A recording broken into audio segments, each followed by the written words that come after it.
Oh, yeah. Okay. Welcome to, technically, this is kind of the first official episode of the Passion Podcast where passionate people talk about things they're passionate about. But I did interview my good friend Eli, not dead yet, really early on in my YouTube channel. So check that out. But this is technically the official first episode.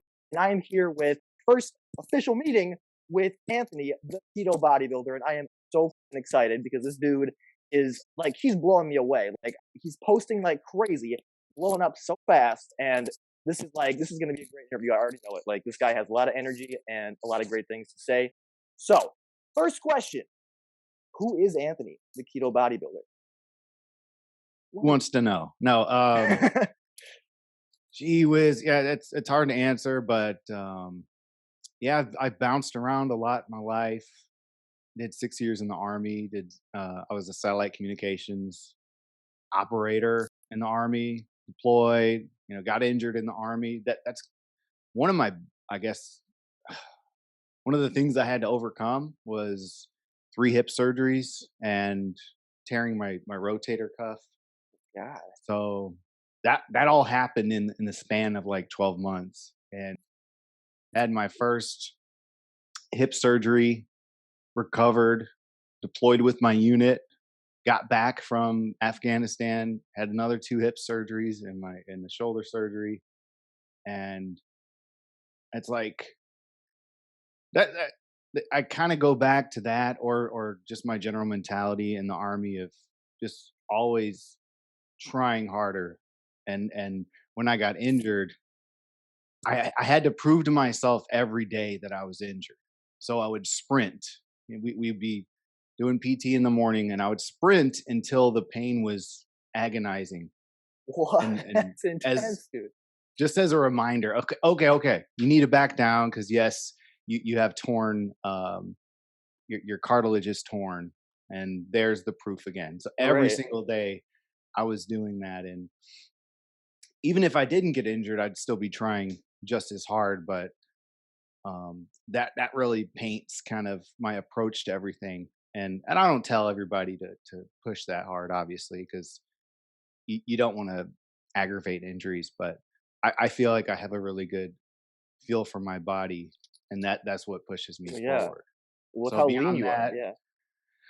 got out of the army, and I've been got a scholarship to do corrosion work, and I've done that ever since, bouncing around the United States, flying around the world to do corrosion control type of work and database type of work. I've done a lot, a lot of traveling, a lot of moving. I've lived besides in the army. I've lived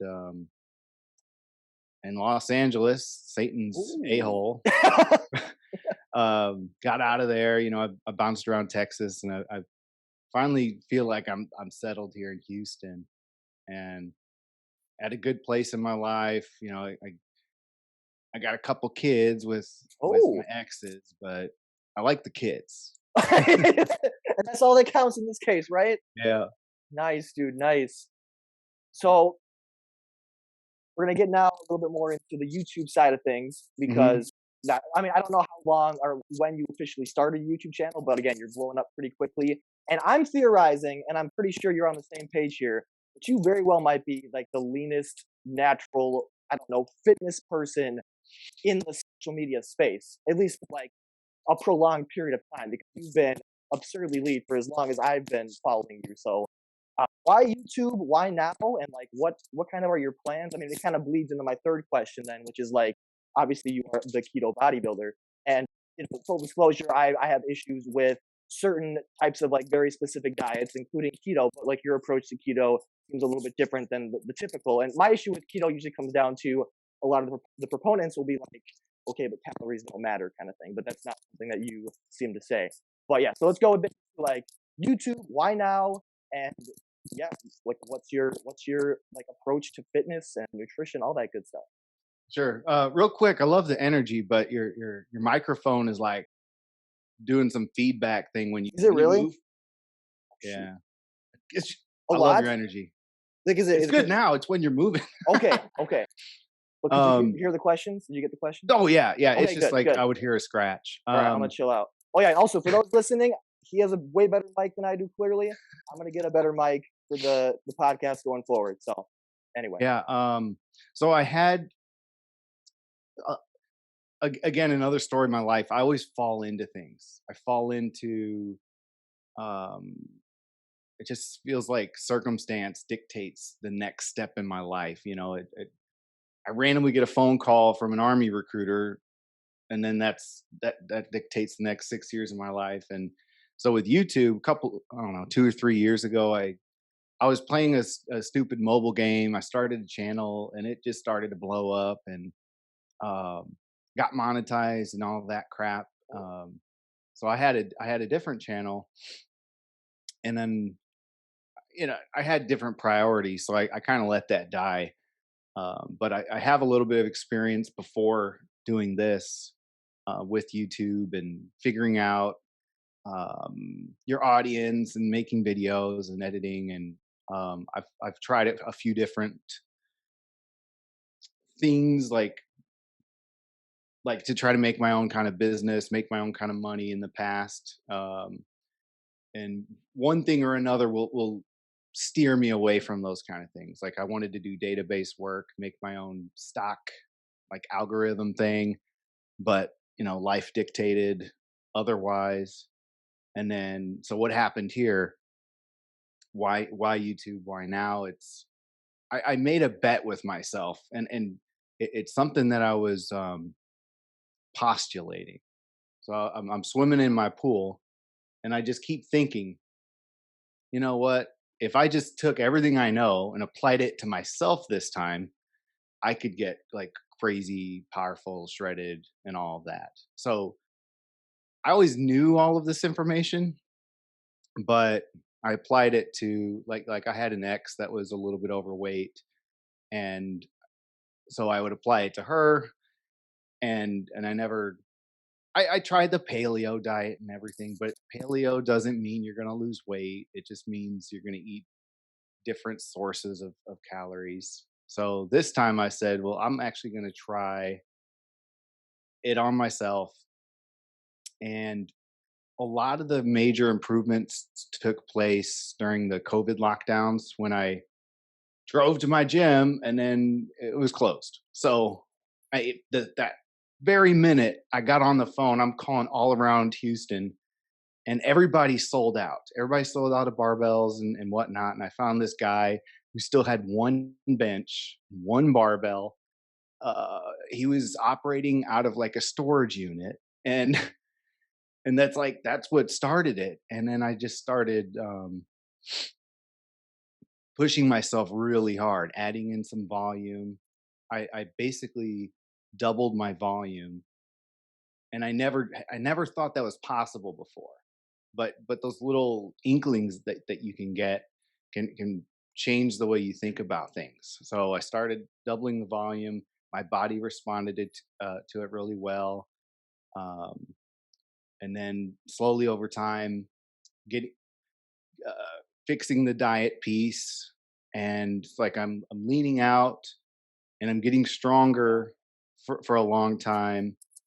Um, and then you make a little bit of progress, and then you realize it's momentum. So a little bit of progress. Wait, what else is there in this gas tank? And then it's like, well, if I can do this easily, then there's got to be something in there that I could put out there publicly. right. That's kind of what happened. So once I kind of decided I was going to apply it to myself, and then once I got sufficiently like good with my results, then I would start approaching the YouTube piece, my own diet and fitness business piece, and then it just got crazy from there. Um, with deciding to go, I never intended to go to 4% body fat. Um, it just kind of same thing. It's just momentum. Well, I'm okay. I'll stay in the deficit, and here we are. Right. You're making it work.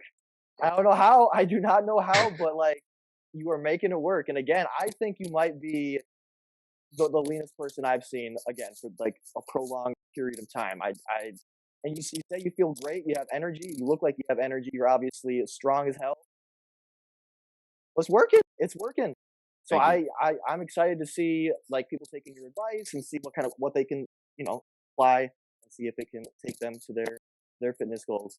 But as far as YouTube goes, obviously getting on the scene is a very saturated market, but you just crossed over 1,000 subs recently, which is super impressive. Again, like that's very fast, very quick. But you've been putting in the work. Like I every time I go on YouTube, it's like keto bodybuilder video, and I'm like,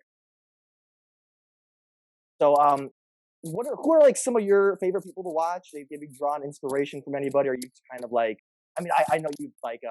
commented on, like used people as resources for a lot of your videos. So I'm gonna assume that you watch a lot of people and you're like in the know on the fitness scene and like who's who and what's what. So I never really watched too much YouTube fitness content until the lockdowns, and this is gonna sound similar, but a Greg Doucette video popped up on my feed, and and so before that, I never even took bodybuilding seriously, like the actual art of bodybuilding and the Mhm. aesthetics and posing.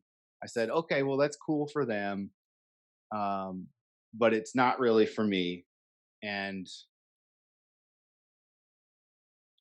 and then just seeing because I was always I was always about power, and I Right. said, well, if I go lean, I'm going to lose my power. So I was always kind of against bodybuilding, and of course the steroids and all that Yeah. makes the whole industry of bodybuilding look bad Yep.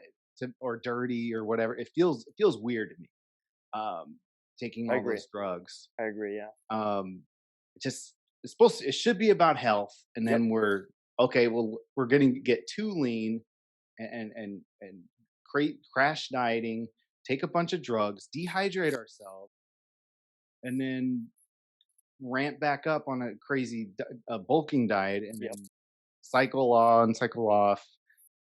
Yep. Um, Extreme yo-yoing, craziness, athletes dying in their 30s and 40s, kind of stuff. yeah, so like I'm not gonna say I'm Greg Doucette's biggest fan. I'm not against him. I'm a selfish person. So if I see good information out there, I'm gonna take it. And then when I see something that's not gonna help me, I tune it out.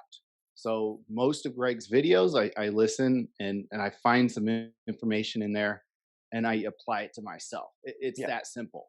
That's how we shouldn't just attach to a certain person without some kind of like critical analysis. And Absolutely. um, so I take what can apply to me, and I listen, and it works. A lot of the information that's put out works really freaking well. Otherwise, I like Renaissance Periodization. Oh yeah. He's got a really good channel. Hmm. Um, I definitely do try to stay away from the clickbait type of people, especially the athlete X's. And Yeah. it's just when you're trying to appeal to the mass, the information automatically becomes useless, Yeah. and that's my issue. If you can't add context, or if you have to pull people in with a stupid title, and then you're sticking your stomach out or Hmm. promising overnight you're going to get a six pack, then we got big problems. So it's nothing I can fight against, because the average person unfortunately is a little bit gullible, because Yeah. they have so much wishful thinking. I wish it could be this easy, therefore I believe it's this easy, therefore I'm going to watch the athlete next types of people. So You're right. in terms of people that I binge watch, I probably do watch Renaissance Periodization more than anyone consistently, Hmm. because it's such good, boring but solid information. Oh, absolutely. But Greg's good when we're talking about um, diet, exercise, and body composition. And then I tinker with some of the other ones, but I try to avoid watching them too much, because it feels like they're making sitcoms out of fitness now. Oh It yeah. seems Oh silly. yeah. Yeah, the fitness industry is all over the place, but there's definitely like I feel like some sort of revolution, so to speak. You have smaller, not I don't want to say smaller, but like emerging channels that are kind of like a little bit more niche and smaller. Like some of them are like the bulk bros you call them. So Mhm. you have like Jeffrey Berry Schofield and Vital Fitness. Love Jeff. Not super fond of Revival, unfortunately, not Mhm. anymore. He had some very fun things to say about me. So I saw that. yeah, yeah, yeah. But yeah, it's interesting because what is I mean I know a bit of your take on the main gaining, bulking, cutting, debacle, the semantics, the all the back and forth, just confusion. Like, do you have any like new thoughts or just I don't know thoughts in general to share to the audience on the Sure. whole debate? It seems like that's another type of wishful thinking. Eat big to get big, but then we're conflating what big means, what the Hmm. result of big means. Because when people say that, almost never do they say, okay, well, I'm going to increase my calories, and at the same time, I'm really going to push harder in the gym. I never hear people say that. Yeah. So we have this kind of duality going on where people are implying that just increasing to a bulk, two, three, four, 500, maybe even 1,000 calories I'm sorry, thousand up to 1,000 calories per day in surplus. There's just this unchallenged implication in their minds that it just necessarily is going to mean um, other things being equal, just more strength, more power, more muscle, and I see it all the day.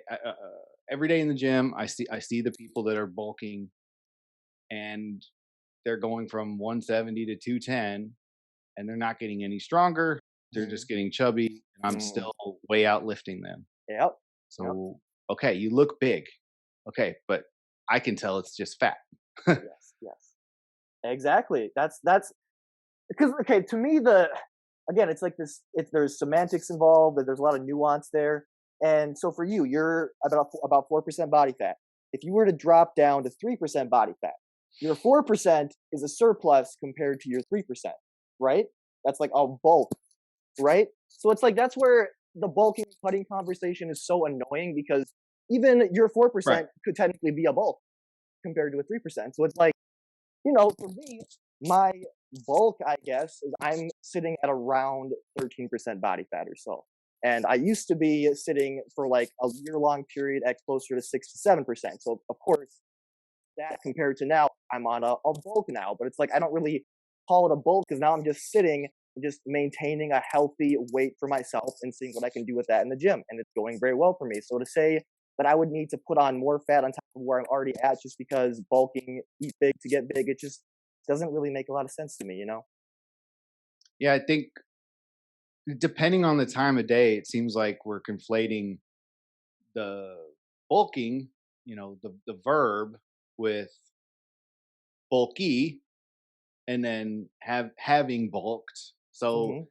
it just seems like and then we have to talk about, well, is muscle protein synthesis idealized because you're at a higher body fat percentage or because of the surplus of calories Hmm. or both? And we seem to, again, depending on the time of day, okay, well, you're at 15%. And then some of the bulk bros are terrified of telling that person to go in a small 200 calorie per day deficit because you'll kill your gains. But Yeah. you have tons of body fat as fuel, Yeah. and a small deficit shouldn't kill you unless, well, I, my theory is that these people that say deficits are bad, I'm guessing that they cut out like all their fats and Hmm. probably along with it some of their protein, and or just going too deep of a deficit to where, yeah, it's going to be hard to adjust to. But if you're going super low fat, that's you're taking away all the essential fatty acids that you need to perform. Yeah. So I don't know what their deficit diets are. So I can't take the blame for their poor results. Right. No, absolutely, absolutely. And in my experience with doing more traditional types of bulks, like I wasn't any stronger than I am now at the slightly lower body fat than like what a traditional bulk might be for somebody. But I did want to touch a little bit more again on your smart keto approach. Mhm. So give the people a little bit more information on like I've watched a bit of your dieting videos and like seeing like what kind of meals you make, and they look freaking delicious. First of all, let me just say, but yeah, maybe go a little bit more into that. So it's Yeah, kind of a let's be realistic here kind of thing. Is anything just inherently bad? No. Most things are good in moderation. I drink a little bit of alcohol. I haven't been drunk in years, but there's always going to be some moderation or something that you can have an exception to the rule, and it's not going to affect you in a negative way at all.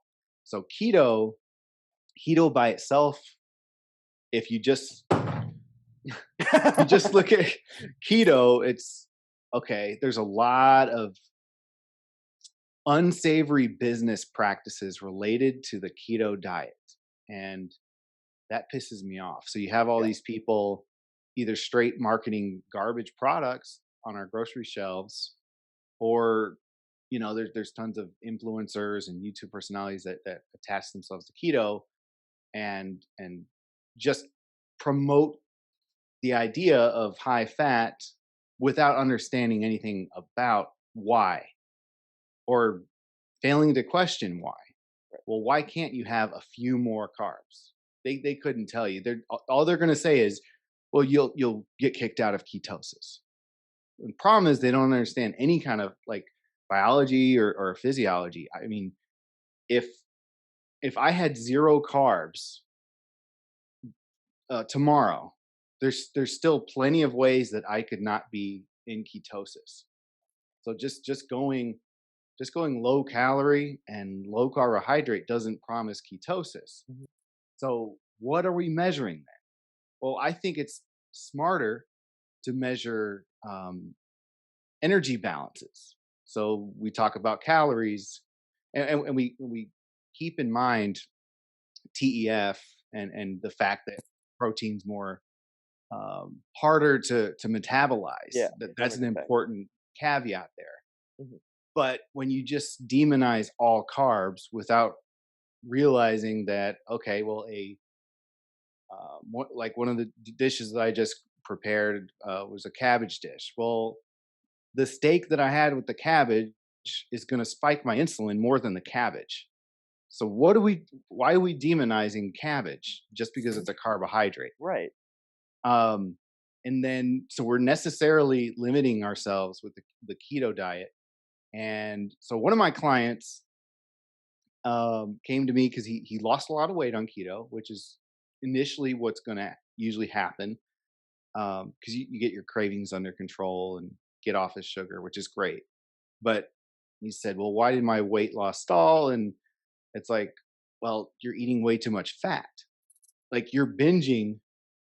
You just had 700 calories of fat as a snack, as a small snack, and you don't realize that there's an energy imbalance there. It's Right. it's it's keeping your weight higher than you want it to be.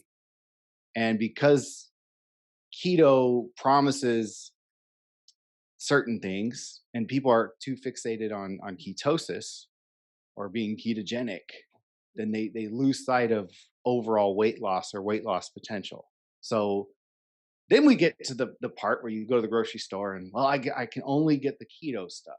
If Mhm. it says keto, certified, what is even certified keto? Is there a keto commission? I was gonna say Come on. the keto So police, man. They're coming. yeah, they can arrest me if I don't They're coming for you, man. Watch out. get the wrong snack. Um, so then you have these fat bombs and whatnot, and it's like it'll be like this little bar is not even this very high protein. It'll be like 15 grams of fats, 5 grams of protein, and 5 grams of net carb. So I'm getting a really tiny amount of food, and it's going to be 250, 300 calories or something. And like I said, like doesn't even fill me up. And then I don't know, a week or two ago, we tried a different keto bar, the Love Good Fats brand, and the wife and I both spit it out. So took a bite, spit it out. I Literally mean, spit it out. Dang. I don't.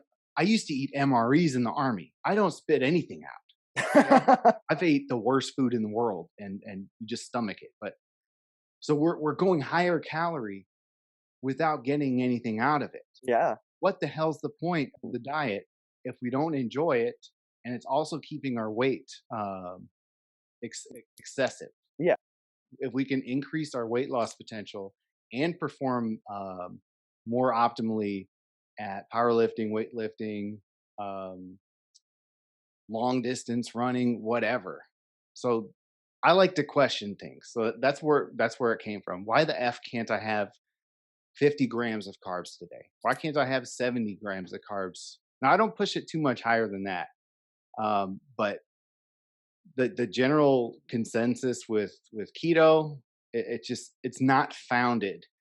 Uh, there's no reality that says, okay, well, you went higher than 10% of your total calories towards carbohydrates, so you're just gonna fall out of ketosis, and then all of your energy is going to be stored as fat. Well, you're ignoring energy balance. Yeah. No, I love that. I love that. Mhm. You're very, very reasonable, level-headed dude, especially with your approach to keto. I appreciate that. Mhm. Um, so kind of the closing question is going to be, I'm sure you have lots of big plans for your channel. So what can we expect from you? Anything you want to shout out, plug, whatever? So I got a second website I'm launching, ketobodybuilding.com. That'll be built out pretty soon. What else? I've every day got to keep cracking at videos. Really, Yeah, you are. having achieved 1,000 subscribers and making lots of friends like you, and people email me either as a direct business inquiry, like how can you help me, I have this kind of diet that I want to approach and weight loss goals, or just people reach out to me and tell me how much they enjoyed a video or my personality or my general approach. So Absolutely, man. in general, what do we have in plan for the future is just more of that, more friends, more community, more fun. Yes, yes, yes, dude. I love that you're really pushing for the community thing. I love that. Absolutely love that. Um, do you have a physique update for us before we sign out? Are you too modest for that? Oh. You don't gotta. No pressure. No pressure.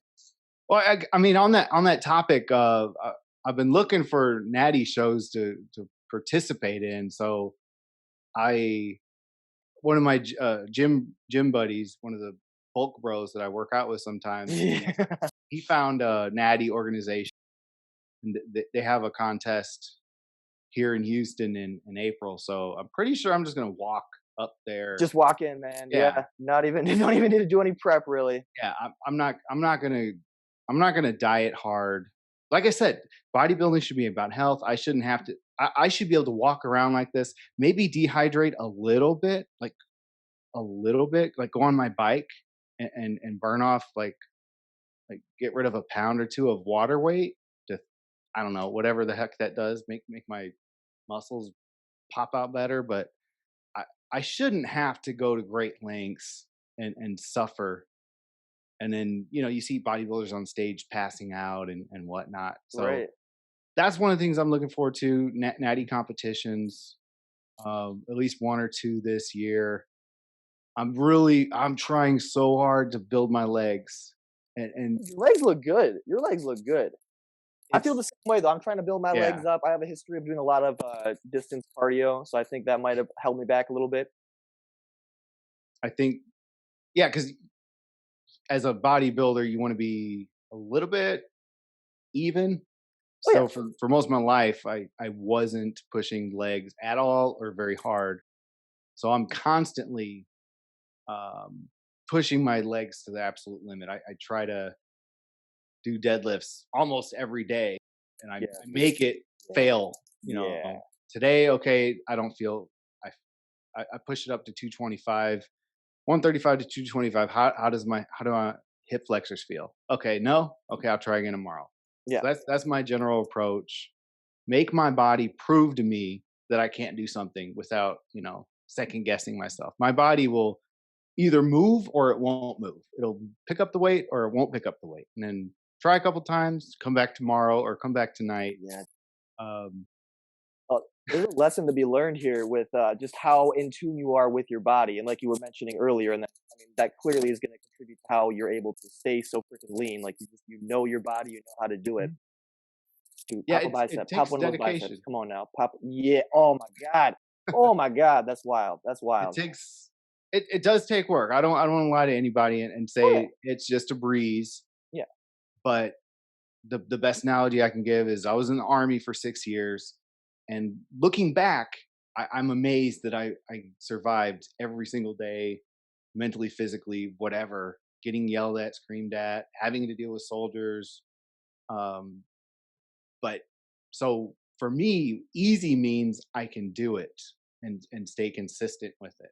Do I have cravings sometimes? Yes, but I have tricks up my sleeve to deal with cravings and not blow my diet out.